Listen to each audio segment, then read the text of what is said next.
आप देख रहे हैं देश लाइव, देश की आवाज। देखिए, सबसे पहले तो मैं हमारे बार काउंसिल के सदस्य हैं,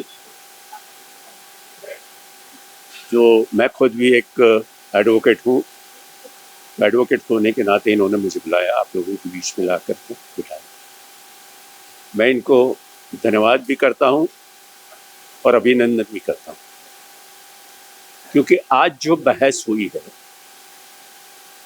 वो एक सीधी सादी विरोध करने वाली बहस नहीं थी। आज इन्होंने, मुझे कहने में शर्म नहीं आ रही, मैं साफ कहना चाहता हूं कि आज इतने सारे वकीलों को एक साथ अपने साथियों को बुलाकर ये ज्ञान देने की कोशिश की कि वक्फ एक्ट क्या है, और उसकी बुनियाद किसी सरकार की नहीं है, कुरान में इसकी बुनियाद है। और ये 1400 साल पुरानी है, ये आजकल पैदा होने वाली चीज नहीं। एक दूसरी बात, इनके आज के हमारे जो वक्ता थे वो इतने जबरदस्त अभ्यासु और नॉलेजेबल थे कि इन्होंने आज इतनी अच्छी और इतनी ज्यादा बात की कि जिन लोग वक्फ एक्ट के बारे में कुछ नहीं जानते थे, ऐसे लोगों का ज्ञान बढ़ाने की कोशिश की।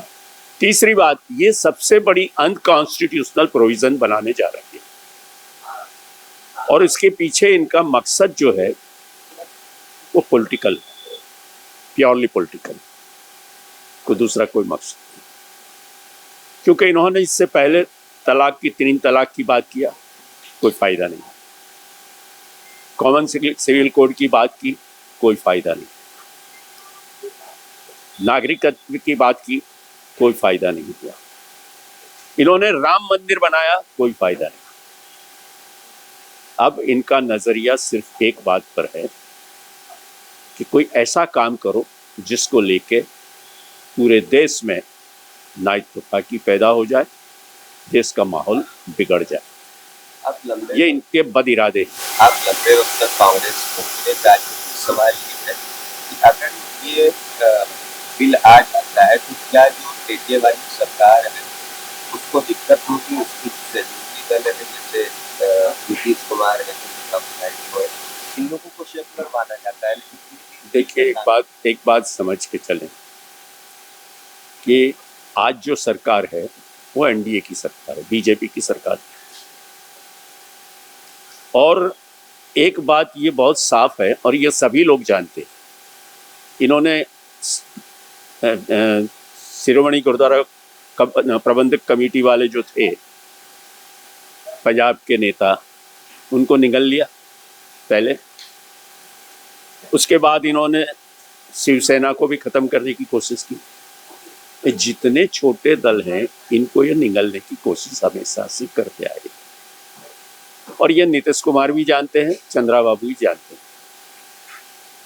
और ये मतलब चिराग पासवान भी जानते हैं। और उनको भी दिख रहा है कि हमारे दिन भी बहुत शॉर्ट है, और कभी भी ये सामने आ जाए मैदान में, इसमें कोई दो राय नहीं।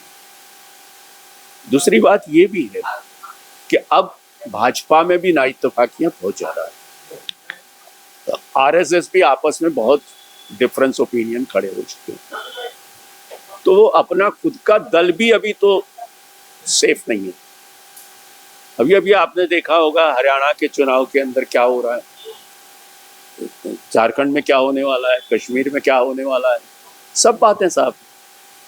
महाराष्ट्र में क्या होने वाला है, क्या हो रहा है, सभी लोग जानते हैं।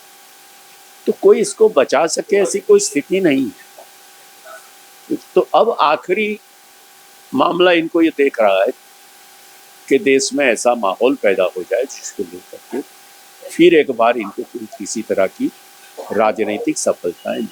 अच्छा, दूसरा खुशी सिंह साहब, जिस तरीके से राहुल गांधी और प्रियंका गांधी अब खुलकर बोलने लगे हैं मुसलमान, पहले तो अल्पसंख्यक बोला करते थे, अब कांग्रेस के अलावा कांग्रेस के 2 बड़े नेता जब खुलकर ये कर रहे हैं कि हाँ बुलडोजर के खिलाफ आवाज उठा रहे हैं, मुसलमानों के साथ जो मॉब लिंचिंग हो रही है उसके लिए आवाज उठा रहे हैं, तो क्या इंडिया गठबंधन के जो दूसरे नेता हैं उनको भी इस मामले में बुलंद आवाज नहीं करनी चाहिए इस नाइंसाफी के खिलाफ? देखिए, एक बात समझ लीजिए, जब कभी भी राहुल गांधी और प्रियंका गांधी पहले भी बोलते थे तो खुल के ही बोलते थे। सवाल ये था कि मीडिया कवरेज नहीं देता। गोदी मीडिया ने कभी इनको कवरेज देने की कोशिश नहीं की, या इनको हमेशा एक तरफ रखा। बाकी बोलने में इनको बेबाक तरीके से दोनों बोलते हैं, पहले भी बोलते थे, आज भी बोलते हैं। लेकिन आज एक बात इन्होंने समझ ली है कि अब हम इन दोनों को इग्नोर नहीं कर सकते, निगलेक्ट नहीं कर सकते, क्योंकि जनता ने इनको इनकी लीडरशिप को एक्सेप्ट कर लिया। ये जननायक बन चुके हैं, तो ये तो बिल्कुल साफ बात है। दूसरी बात ये भी है, जैसा इन्होंने सवाल किया, नायडू हो या नीतीश कुमार हो, और ये उड़ीसा वालों को भी पता तो चल गया नायक,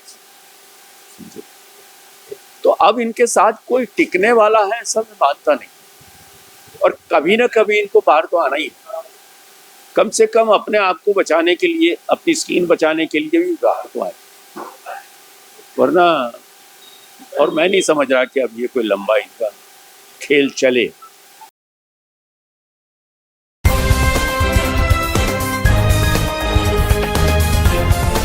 देश और दुनिया की तमाम छोटी और बड़ी खबरों के लिए हमारे चैनल को सब्सक्राइब करना न भूलें और बेल का बटन जरूर दबाएं।